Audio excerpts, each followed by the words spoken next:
¿Qué tal? Qué gusto saludarlo este domingo en las noticias GDL El Debate. El tema de hoy es enfermedades raras. Hay nuevas enfermedades raras. ¿Por qué una enfermedad rara? ¿Cuáles son los desafíos? En su casa, usted que nos está viendo, ¿hay algún caso de una enfermedad rara que no hay tratamiento y tampoco hay diagnóstico? Bueno, hoy vienen especialistas, médicos, investigadores que nos van a decir pues cuáles son los retos y desafíos y por qué se considera pues una enfermedad rara. Se los vamos a presentar. Hoy está con nosotros la doctora Rosa María Márquez González. Ella es genetista. Ella está adscrita al servicio de genética médica del antiguo Hospital Civil Fray Antonio Alcalde. Doctora Rosa, gracias por acompañarnos. Gracias por la invitación. Este domingo. También está con nosotros el doctor Rafael Aguirre Guillén. Él es profesor de genética médica del Centro Universitario de Tlajomulco de la Universidad de Guadalajara, ¿verdad? Así es. Muchas gracias, doctor Rafael. Gracias. Y la doctora María Guadalupe López Cardona. Ella es de Medicina Genómica del Hospital Valentín Gómez Farías. ¿Lo dijimos correcto? Muy bien, un placer estar aquí. Gracias, doctora. Y el doctor Luis Figuera Villanueva, titular de la División de Genética del Centro de Investigaciones Biomédicas de Occidentes, el CIBO, del Instituto Mexicano del Seguro Social. Pues hoy nos acompañan estos panelistas para darnos a conocer, pues, qué es una enfermedad rara. Y vamos a empezar. Si alguien me puede decir, o todos quieren compartir el término, ¿qué es una enfermedad rara? Adelante. Una enfermedad rara es una enfermedad en la cual la incidencia es menos de 5 casos por cada 10,000 habitantes, o en su caso puede variar la incidencia, pero se consideran huérfanas de tratamiento o con severas complicaciones para el paciente, los familiares y el sector salud. Entonces, al considerar una enfermedad rara, pues es un gran desafío, porque si nos dice pues, no hay tratamiento, ¿qué futuro? O sea, hay muchas enfermedades raras. ¿Quién quiere completar el término? El 80% de estas enfermedades raras son genéticas. Es también importante mencionar que el 60% de ellos son niños menores de 8 años, 10 años de edad, y desafortunadamente a veces son tan severas y discapacitantes estos signos y síntomas que a veces limita su expectativa de vida, ¿no? Y nos dice genética. ¿Con esto qué nos quiere decir al momento que dice genética? Que se presentan por alguna mutación en el ADN y muchas veces son hereditarias. Algunas veces se presenta como una nueva enfermedad en la familia donde no hay antecedentes familiares, pero en la gran mayoría de ellos pues hay algún primo, los papás, o ya se tiene conocimiento de otros familiares que padecen estos mismos signos y síntomas. La cuestión de esta enfermedad rara tiene que ver entonces quizá también, o podría ser multifactorial, con el esposo y la esposa, sus áreas genéticas y el momento de concebir. Sí, bueno, de hecho hay un segmento importante en tema de enfermedad de origen genético o malformativo, por ejemplo, que son de origen multifactorial, como dices, y precisamente hay muchos esfuerzos, hay muchos estudios que se están haciendo ahorita mismo con el afán de identificar la vulnerabilidad en términos de la base genética de esa vulnerabilidad entre los individuos que tienen este tipo de enfermedad rara de origen multifactorial. Entonces definitivamente que sí hay digamos que genéticamente, susceptibilidad genética para ese tipo de situaciones. Entonces, doctor Luis, es un gran desafío. Sí. O sea, dicen, yo tengo una enfermedad rara, pero ¿qué va a pasar? Mire, creo que sí es importante resaltar dos cosas. Como comentaba el doctor, hay unas enfermedades que son de tipo multifactorial, que es un término que implica genética y medio ambiente. Ejemplo clásico, diabetes. Yo tengo varios genes que me predisponen a esto, que unos me los dio mi papá, otros me los dio mi mamá, y el medio ambiente pone el resto. Diabetes es un problema común. Y la otra cosa importante que hay que resaltar también es que no todas las enfermedades raras son genéticas, como decía la doctora Lupita, 80% son genéticas, pero hay algunos que son ambientales. El caso típico, alguien que se fue de excursión a la selva de Guatemala, agarró un hongo raro, llega a Guadalajara, se empieza a sentir mal y empiezan a buscarle qué tiene, porque no es lo que se ve habitualmente, entonces también se considera una enfermedad rara. Aquí somos genetistas, o trabajamos en el área genética humana, pues son problemas genéticos donde hay un defecto genético en particular que me lleva a la enfermedad. Ejemplo clásico, hemofilia, que todos conocemos la hemofilia, o distrofia muscular de Duchenne, que también es monogénica o por defecto de un solo gen. En algunos casos hay tratamiento, como la hemofilia, en otros casos no hay tratamiento, como ocurre con la distrofia muscular de Duchenne. Ahora, estas enfermedades catalogadas como raras, ¿son diagnosticadas o es un trabajo muy difícil para los médicos diagnosticar? Les hablo, por ejemplo, el caso de una hemofilia o el caso de un Sjögren, que muchos ni siquiera saben que es un Sjögren y que puede ser cuestión hormonal, un ojo seco, pero en el fondo hay otras cosas o que tiene que ver con la alimentación. Entonces yo considero, ustedes ya platíquenme, si realmente todavía no estamos certeros de muchas cosas. Doctora y doctora. Las enfermedades raras están subdiagnosticadas, eso es precisamente uno de nuestros objetivos trabajando como genetistas, que es hacer visible lo invisible, ¿no? O dar a conocer cada vez más a la población y a los médicos para que puedan detectar estas enfermedades de manera más rápida. Normalmente el diagnóstico de una enfermedad suele ir entre los 8 y 10 años para poder llegar a un diagnóstico. Hablabas tú, por ejemplo, del síndrome de Sjögren, que todavía la fisiopatología genética no está bien determinada. Sí hay un componente genético, pero todavía no está bien determinado, como la fibromialgia, por ejemplo, que ya se descubrieron 5 o 6 genes, en donde sí hay un componente genético y sí se ha visto que hay un riesgo de heredar la fibromialgia. Entonces, bueno, pues es la odisea diagnóstica la que llamamos nosotros en las enfermedades raras. Entonces, cuando se está llevando a cabo en Jalisco, en las instituciones del sector salud, no sé cómo le llamen, un tamizaje al momento que el bebé nace para estar viendo si hay alguna situación que ustedes vean una alerta roja, porque si dicen que la mayoría de estas enfermedades raras se detectan en los menores, hay muchos adultos que se les despiertan a los 30 o 40 años. Doctora. Sí, en el caso, por ejemplo, del ISSSTE, pues es un esfuerzo institucional. Dentro de esas enfermedades raras, las más comunes son las que son tamizadas. Dentro de este grupo de enfermedades abarca ¿Sí 60... se está haciendo entonces el tamizaje en el ISSSTE? Sí. Sí. ¿Se está haciendo en la Universidad de Guadalajara? No, en la Universidad de Guadalajara. ¿En los hospitales civiles? Sí, en los hospitales IMSS? civiles sí. En el IMSS, pero son limitados. Bien. Nos platica ahorita, doctora, Sí. para terminar su...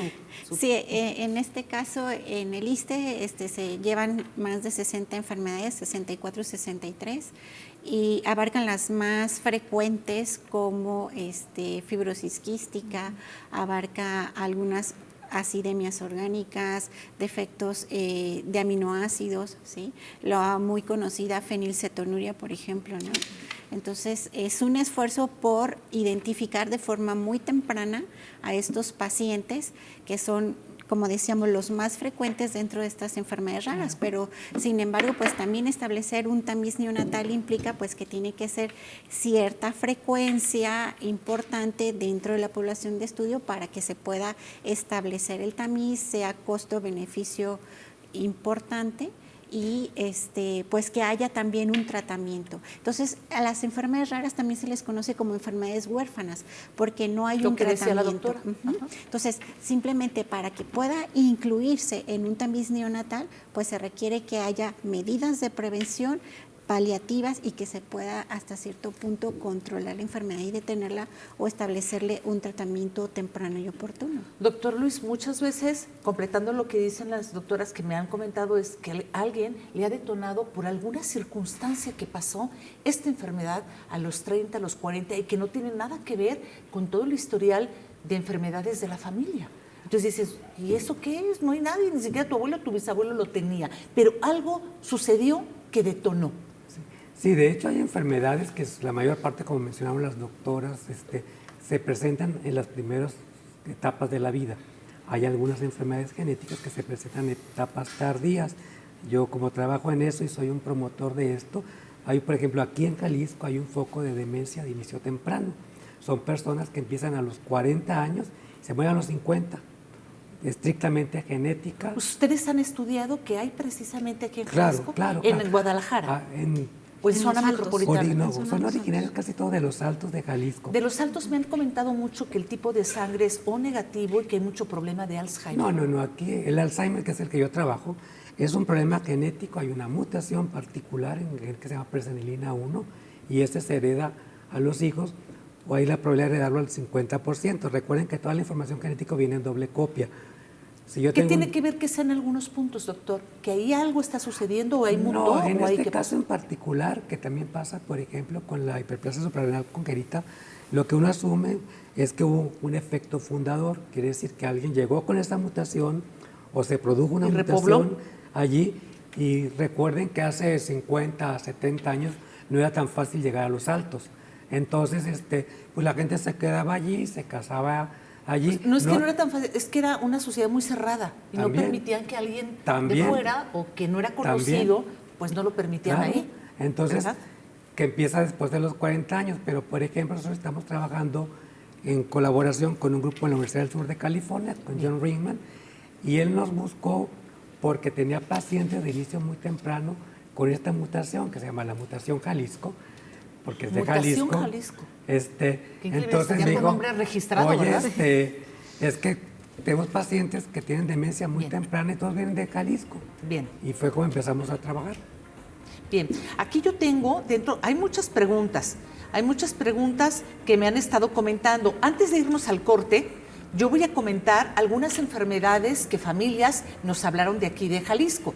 Una de ellas es la disautonomía, otra es enfermedad de Werding o Hoffman, otra es síndrome X frágil, síndrome de Moebius, esclerosis lateral, síndrome de Prader, la púrpura, progeria de Hutchinson, ustedes ya me dirán, síndrome de Mahan, síndrome también de lo que es el Sjögren, que lo comentábamos, y también, pues yo creo que el CIBU lo de conocer de él, decían hombres frágiles o de huesos frágiles y de personas pescado, que le decían.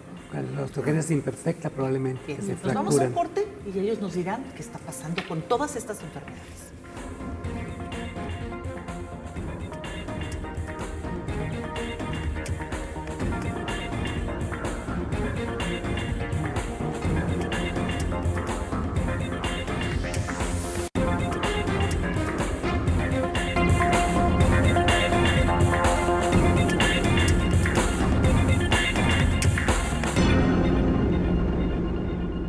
Regresamos con este tema muy interesante de enfermedades raras en este 2024. Ya comentamos una lista antes de irnos al corte de estas enfermedades. Quizá en su familia alguno tenga esta enfermedad y no sabemos el por qué. Yo les preguntaría, ¿de estas enfermedades hay tratamiento? ¿Se siguen estudiando? ¿Hay algunas que ya están bien diagnosticadas o todavía estamos en un panorama incierto? Doctora. No para todas hay tratamiento. Son muy pocas las que tienen tratamiento. La mayoría de ellas es por terapia de reemplazo enzimático, porque son fallas en enzimas. Unas sí se pueden prevenir, son muy pocas las que se pueden prevenir. Por ejemplo, espina bífida con la ingesta de ácido fólico. Entonces, ¿En el embarazo? Así es. Bien, doctor, de todo el listado que dimos, porque algunas dicen, bueno, pues no sabía y yo la tengo, ¿verdad? Sí, bueno, cuando hay una enfermedad de origen genético, difícilmente se puede Prevenir. O sea, Por no ejemplo, sabes, te puede llegar de súbito. Particularmente, por ejemplo, en síndrome Turner, en realidad es un cromosoma X que se va de menos. Por lo tanto, se consideran en la mayoría de las ocasiones como un accidente de naturaleza biológica. Entonces, difícilmente, y que además pues es inherente al ser humano, ese tipo de errores. Y no, definitivamente que no hay manera de prevenirlo.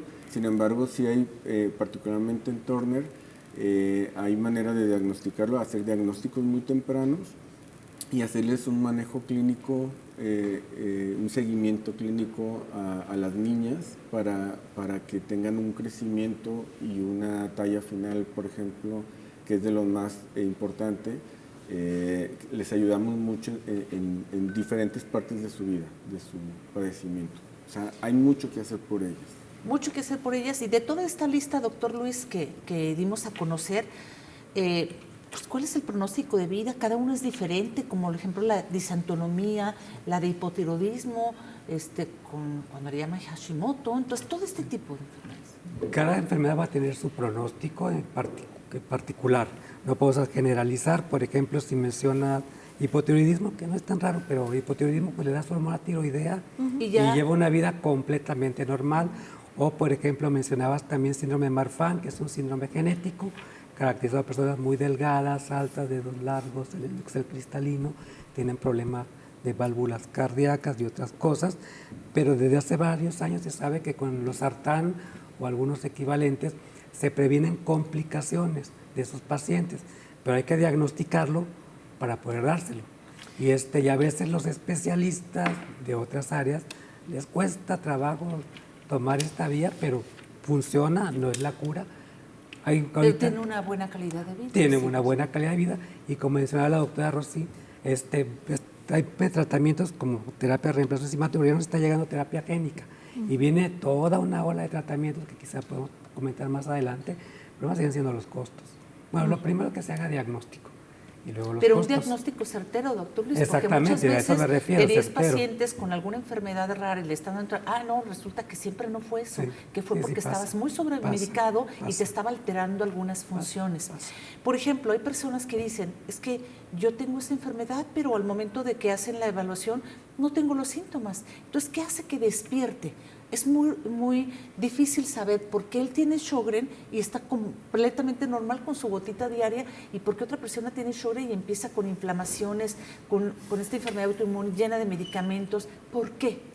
Como una de las patologías que mencionaste es importante es la fibrosis quística, pues, por ejemplo, no tiene un tratamiento específico, pero sí la detección oportuna a través del tamiz neonatal y prevención de infecciones pulmonares, eso mejora mucho lo que viene siendo la expectativa del paciente. Aparte, en el síndrome de Sjögren, como también en la fibrosis quística, pues está el componente genético, ¿no? ¿Qué tipo de mutaciones o qué marcador genético es el que está predisponiendo a esta enfermedad? Y en el caso de fibrosis quística, ¿qué mutación es la que hace que tenga más manifestaciones pulmonares o más manifestaciones gastrointestinales?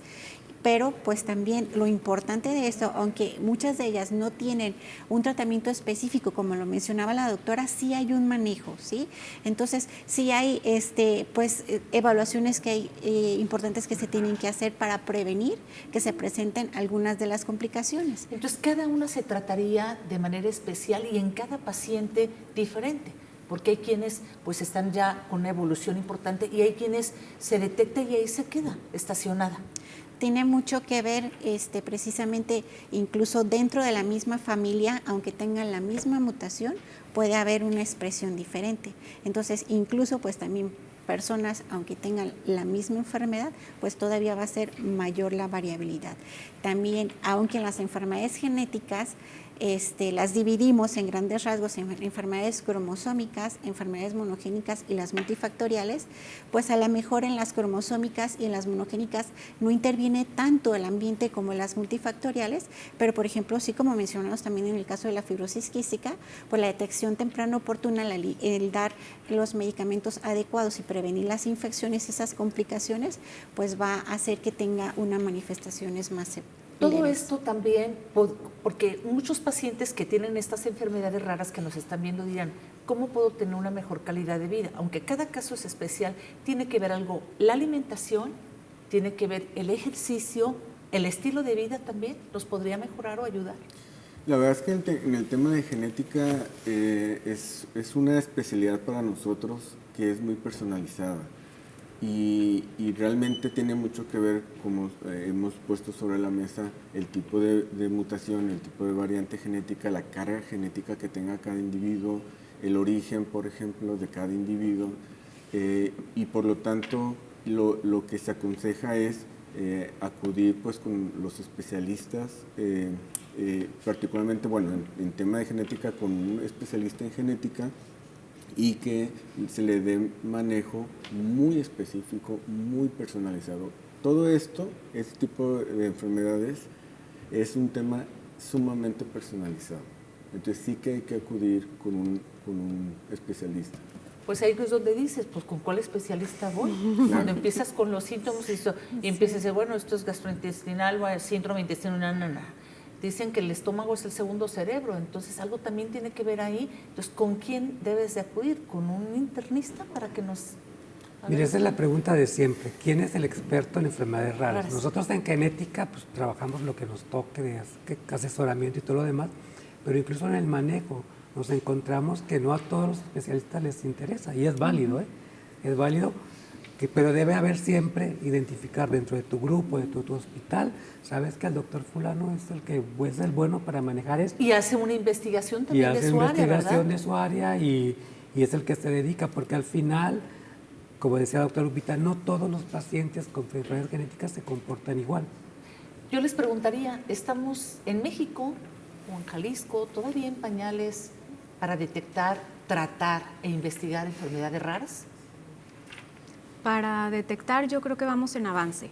A mí me toca en las consultas del Hospital Civil, de un año para acá ya ha habido un aumento en los pacientes con sospecha, por ejemplo, de Marfan, que como dice el doctor, pues se vale que los envíes, aun cuando sospechas por una sola causa, ¿no? O por una sola manifestación clínica, sabes que a lo mejor tienes Marfan, mándelo con el genetista, porque ahí nosotros podemos hacer una serie de criterios para determinar clínicamente o molecularmente si realmente tiene Marfan, pero el chiste es que se meta la nos da la espinita. certeza de ese diagnóstico. Casi siempre. Puede hacerlo otro médico, pero al final siempre tienen que acabar con el genetista para recibir un asesoramiento genético correcto y Bien. una interpretación de estudios moleculares correcta. Muy bien, doctor. Sí.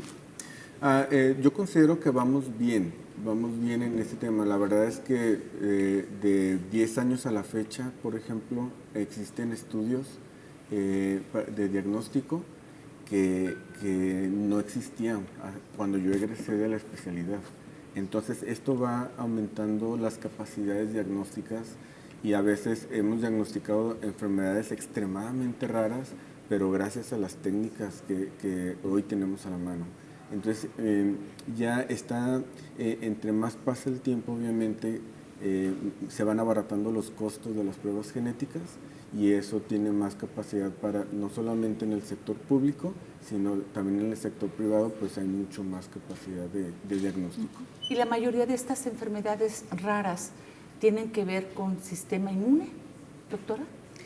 Son algunas de las enfermedades raras, como lo mencionamos al principio, pues estas pueden ser genéticas, pueden ser autoinmunes, pueden ser infecciosas o incluso algunas neoplasias, ¿sí?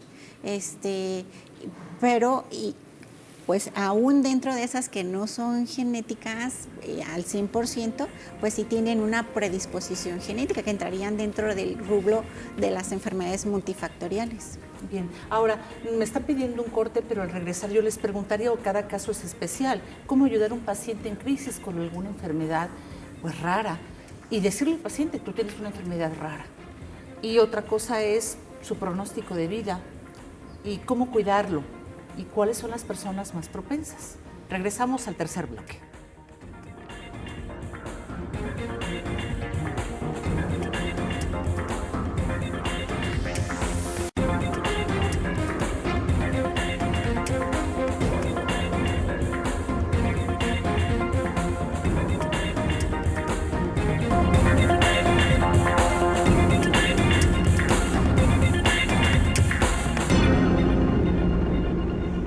Seguimos con enfermedades raras. Lo que nos queda claro es que sí necesita el sector salud familiarizarse, sobre todo los médicos. Yo les preguntaría a los médicos genetistas que están aquí si realmente falta ese diagnóstico certero. Está bien que en un momento se equivocan, pero dan pronósticos de vida, dicen tu enfermedad es rara y a los 5 años, no era esa. Pero bueno, ya se tomó todo un tratamiento. Entonces, me gustaría de manera, honesta, que me contestara, doctor. Mire, yo creo que yo siempre digo que a los médicos nos encanta hacer pronósticos de lo que sea y casi siempre nos equivocamos. Y creo que debemos ser siempre muy cautos cuando damos pronósticos. Hay algunos que sí son... Y hasta diagnóstico, ¿Ya? doctor. Claro. Pero, por ejemplo, en el caso de enfermedades raras, como decía la doctora Guadalupe, en una misma familia, una persona con la misma mutación o la misma variante patogénica le puede ir mejor, le puede ir peor. Uno asume que más uno se comportará igual, entonces de ahí esta variabilidad es lo que impide que se haga un pronóstico adecuado, pero por supuesto hay que tener un diagnóstico preciso y el manejo debe ser multisistémico. Múltiples especialistas deben participar en el manejo del paciente. De hecho, los genetistas casi nunca damos tratamientos para esto. Si tiene un problema de corazón, pues va con el cardiólogo y se lo canalizas directamente. Y el genetista de alguna manera actúa como torre de control para que el paciente tenga un mejor ¿Y manejo. cuántas enfermedades raras hay registradas? Yo les preguntaría, porque tenemos aquí al ISSSTE, tenemos al IMSS, tenemos a la Universidad de Guadalajara y tenemos al Hospital Civil. ¿Cuántas hay o no tenemos registro? Hay un registro en el Hospital Civil Juan y Menchaca de anomalías congénitas que se hizo desde el 2009 y es de los pocos esfuerzos sistematizados para hacer no solamente como el registro, sino investigación de las causas y manejo. Entonces, pero la verdad es que sí que debería ser un esfuerzo en conjunto de todo el occidente. Por ejemplo, yo siempre he estado muy a favor de hacer genética de occidente más que Hospital Civil antiguo, nuevo. Pues usted dice unir esfuerzos y hacer todo. Claro, porque pues es la población del occidente y creo y que estudiarla también, como dice el doctor. En pro de los pacientes, porque al final los beneficiados son los pacientes que tienen este tipo de enfermedades, que por cierto, a mí tuvimos una charla recién de enfermedades raras y coincidimos. O hasta hay congresos de enfermedades Sí, claro. raras. Invitamos como parte de paneles a personas con enfermedad rara y ellos decían, bueno, es que, ¿por qué enfermedad rara? Yo no soy raro. Entonces, como que Desde el término. Tiene esa connotación. A mí me Pues gustaría desde más... ya te están etiquetando, eres raro. Esta etiqueta, entonces ahí me parece importante que decir enfermedades poco frecuentes, porque en realidad raro Claro, tiene desde la ahí empezar, connotación ¿verdad? Pero en realidad es poco Pero frecuente. así es como los médicos lo están manejando. Sí, entonces yo creo que es importante desde ahí, que es algo, no es que sea una enfermedad rara, es una enfermedad poco frecuente. Ahora, también coincido que el momento de que van con el médico general tiene que canalizar y hacer un buen diagnóstico, porque quizá él no lo está haciendo y yo creo que es la primera línea donde llegas con el paciente, ahí con el médico general o familiar, ¿le llaman familiar? Sí. Que es el que te puede decir, no sabes que esto no es mi área y si pasa en la genética o alguna otra área. Sí, en ese caso hay algunos como lineamientos generales que serían importantes, como por ejemplo las enfermedades raras se caracterizan porque son multisistémicas, porque puede tener alguna afectación, una baja de plaquetas, pero esa baja de plaquetas es recurrente, es crónica, va avanzando y poco a poco con el tiempo se van agregando también afectación de otros órganos. Entonces eso es un parámetro también que podría ayudar a los médicos familiares, es decir, si es un paciente que tiene una enfermedad que ya lleva mucho tiempo, que no cuadra específicamente con la forma habitual, que se presenta a una edad más temprana de la habitual, que hay varios familiares afectados con signos y síntomas similares y que no responde al tratamiento que habitualmente tiene, y sobre todo si hay más sistemas afectados, va empeorando el paciente, entonces es ahí donde dicen es una enfermedad posiblemente rara, hay que mandarla a un médico genetista, derivarla a un segundo nivel. Por ejemplo, un niño que tiene talla baja, bueno, la talla baja es muy frecuente, pero si aparte vemos que el niño tiene problemas visuales, que aparte el niño tiene una hepatoesplenomegalia, que aparte el niño tiene intolerancia a algunos alimentos, entonces ya se sale de lo que es el común, de lo que vendría siendo un retraso constitucional del desarrollo. Entonces son pequeñas pautas para decir es motivo de un envío a consulta de genética.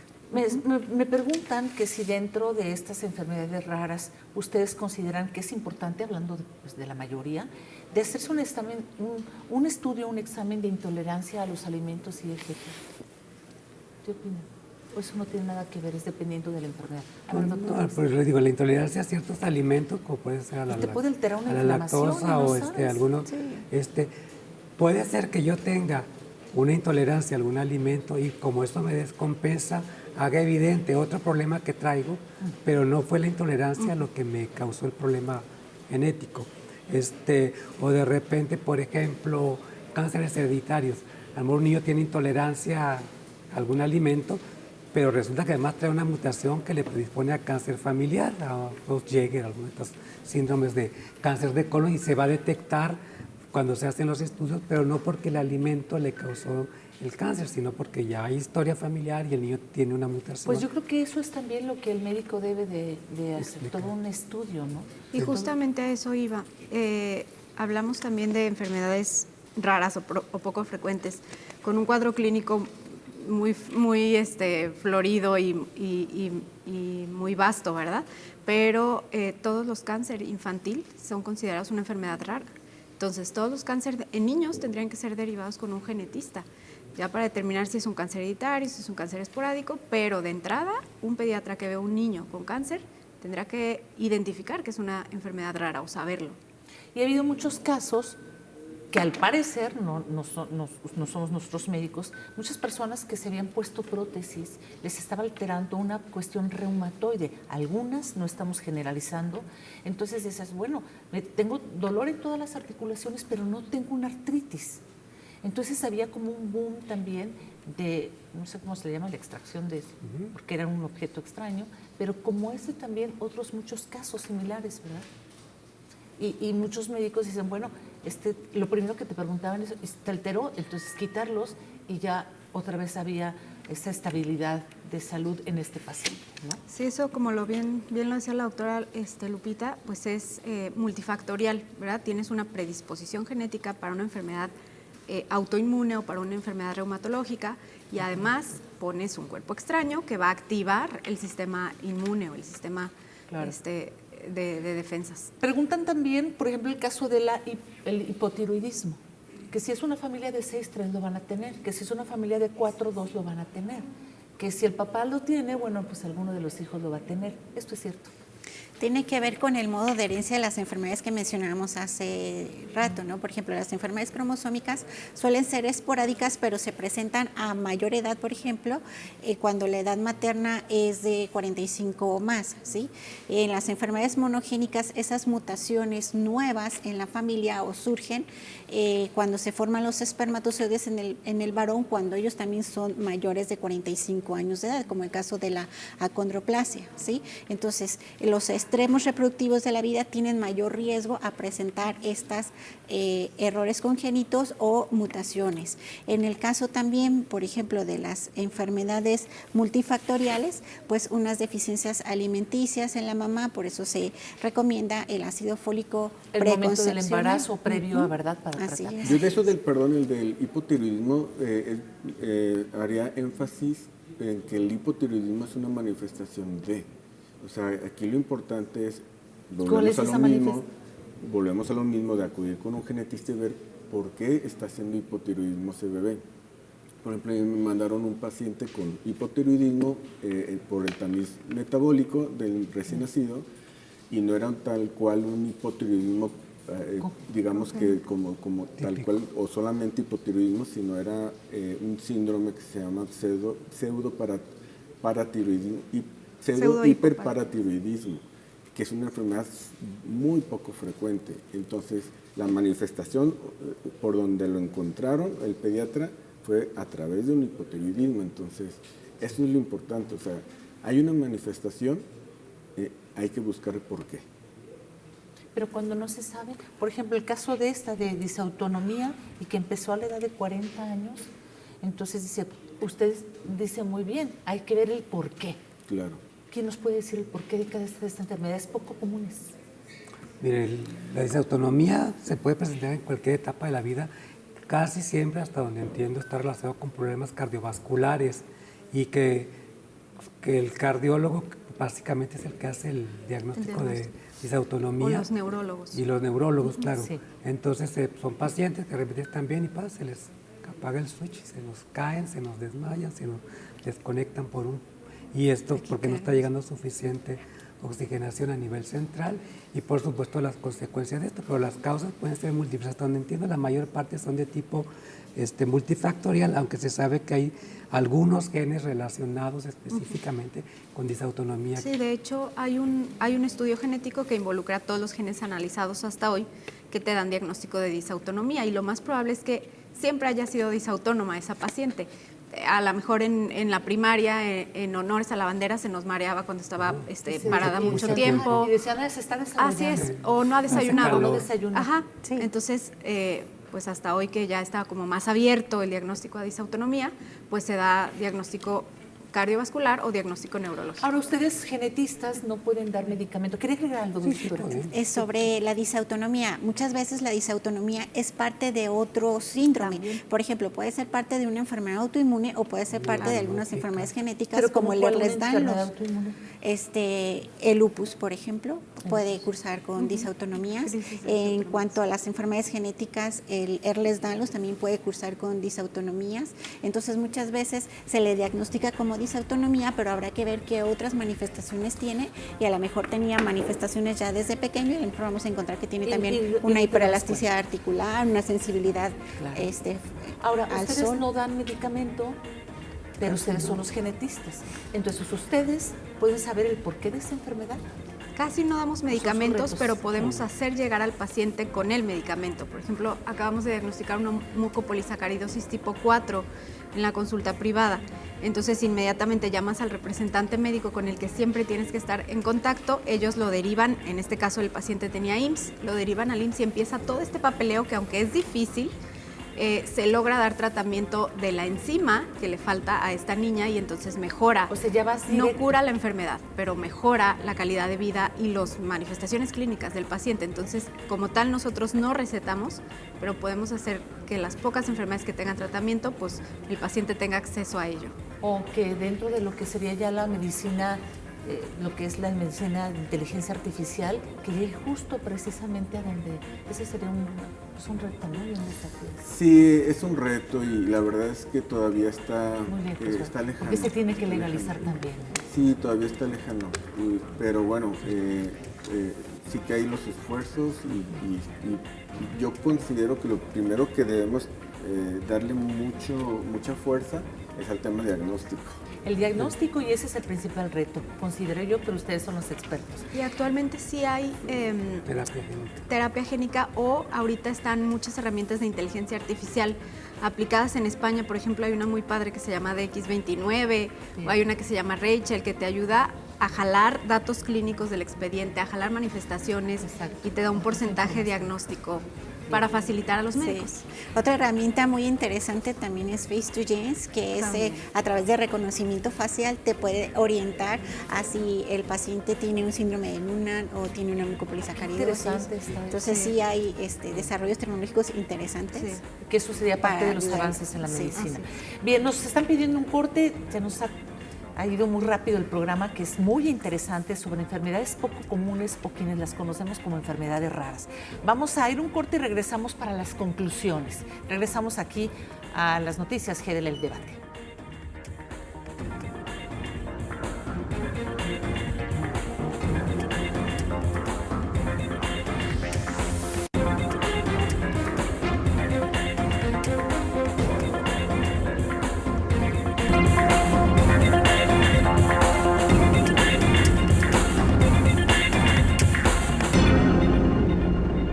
Enfermedades raras o enfermedades poco comunes es el panel de hoy. Vamos ya a las conclusiones.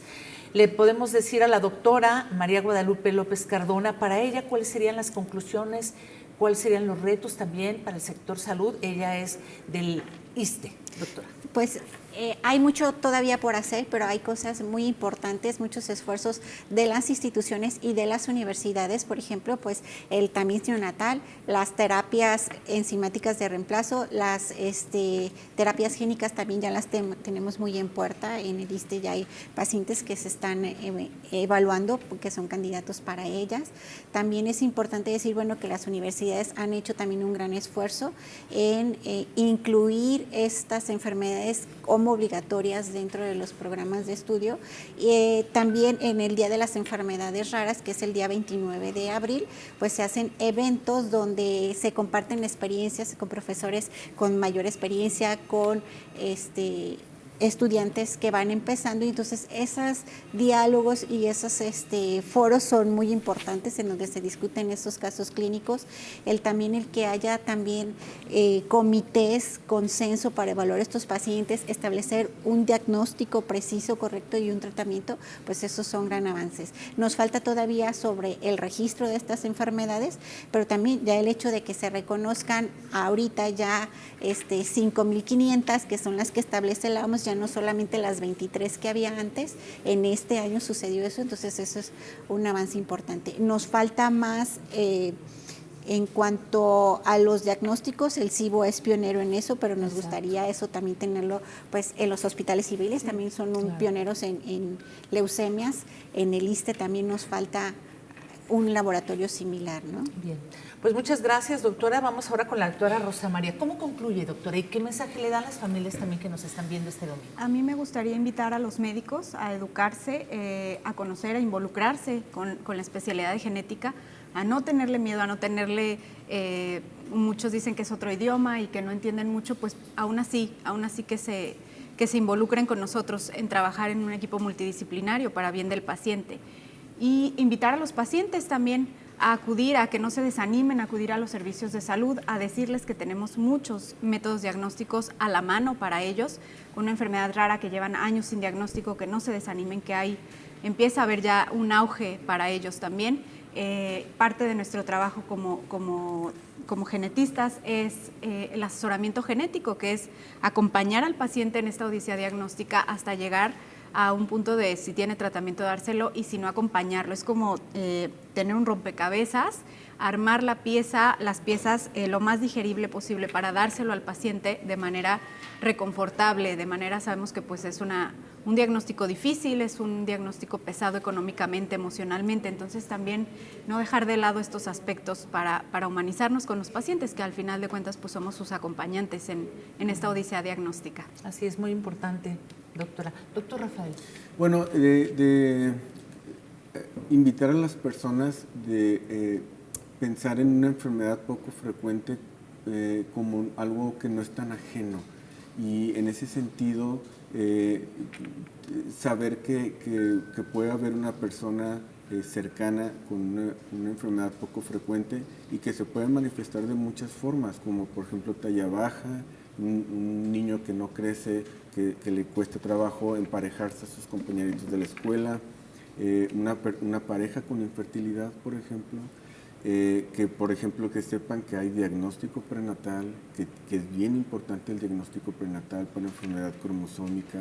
Es decir, es mucho más común que más bien entender esto como poco o muy poco frecuente diagnosticado, más que poco frecuentes estas enfermedades. Claro. Entonces, ese sería como me gustaría cerrar con eso. Muy bien, doctor. Pues es muy importante realmente estar muy atento, y si no le convence también al paciente seguir buscando, que no se desespere. Otro, por ejemplo, manifestación sería crisis convulsiva, autismo, o sea, esas manifestaciones de algo que, insisto, no es tan poco frecuente. Bien, gracias, doctor Rafael. Doctor Luis, ¿cómo concluye usted? Mire, yo creo que son algunos puntos importantes. Lo primero que se ha mencionado varias veces es la educación. Educación de los médicos jóvenes, porque los que ya estamos grandes a veces nos cuesta trabajo aprender. Educación es fundamental. Lo siguiente que seguimos yo trabajo mucho con asociaciones civiles, y un reto, una tarea que tenemos pendientes es un buen censo. No existe Primero en México. no hay un censo. No hay un censo, no pues sabemos cuántos pacientes hay, qué tienen nuestros pacientes, dónde están los pacientes. Entonces el reto es este censo, un censo nacional, o registro, como lo quieran hacer, diferencias, pero que hace pocos años nosotros proponemos hacer un censo en Jalisco. ¿Cuántos pacientes hay en Jalisco? Claro. ¿Qué tienen? ¿Dónde están? ¿De qué nos está cuidando? Estudiarlos también. Y estudiarlos. ¿Verdad? Entonces, quizá lo otro, para ser más esperanzadores, que cada día hay nuevas terapias. Hay terapia génica, como mencionaban las doctoras, terapia de reemplazo enzimático, y en ocasiones una simple cirugía puede ayudar a un paciente con una craneosinostosis sistémica, les cambia la vida totalmente a los pacientes, y entonces el problema siguen siendo los presupuestos, pero los clásicos decían que no hay tratamiento más caro que el que no existe. Así entonces el hecho que ya haya tratamientos, y viene una avalancha de nuevos tratamientos, para enfermedades genéticas y enfermedades raras, que creo que nos va a abrir puertas de oportunidad para nuestros pacientes, que son finalmente el objetivo de nuestro trabajo. Ha hablado también un caso de una madre de familia que ha sido formidable, ha sido una madre que tiene a un bebé con atrofia muscular espinal tipo 1, o la enfermedad de Werding-Hoffmann. Se lo detectaron a los 40 días de nacido, le daban 6 meses de vida, y hoy el pequeñito, Matías, tiene 16 años. Y de hecho ella es una experta, ella capacita a otras madres. Claro, y ya para atrofia muscular espinal hay terapia génica, es de las pocas enfermedades para las cuales hay terapia génica, con ciertas condiciones, pero ya hay terapia génica.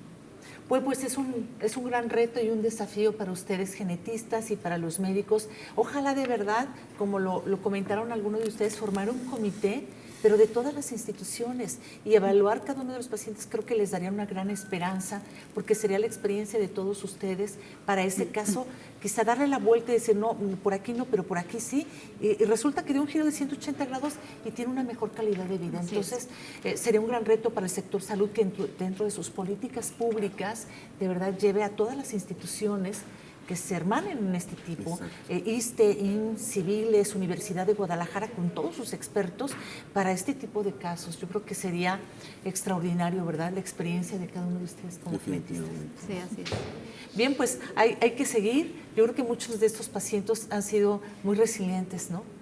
Pero siguen adelante con la esperanza de que ustedes se encuentren aquello que puede darles una mejor calidad de vida, ¿verdad? Así que agradecemos mucho a la doctora Rosa María. Gracias a ustedes. Gracias Muy amable, a ustedes. doctora Rosa María. El doctor Rafael, muchísimas gracias. Muchas gracias. Gracias a la doctora también María Guadalupe, Gracias. muchas gracias. Y al doctor Luis del CIBO. Recordábamos que hace tiempo cuando reporteamos íbamos al CIBO, es uno de los más antiguos, con todas estas investigaciones de genética, no paraba. La hipertricosis de los niños. Sí, recordábamos niños ahí en el CIBO que estudiaban con muchos vellitos en toda su piel, o niños que les decían niños con escamas. Entonces ellos pues trataban de buscar aquello que fuera mejor para la calidad de vida de estos pacientes. Y quizás resaltar la importancia de que los medios de comunicación hablen de estos temas. Si no se habla Pues de aquí eso, estamos no existe. nosotros, doctor Luis, Gracias. hablando y aprendiendo con ustedes, y lo Gracias. seguiremos haciendo cada domingo. Es un tema que me habían pedido, yo creo que da para un segundo tema, y lo vamos a seguir. Muchísimas gracias. Muchas Gracias a gracias. ustedes. Feliz domingo a ustedes, gracias.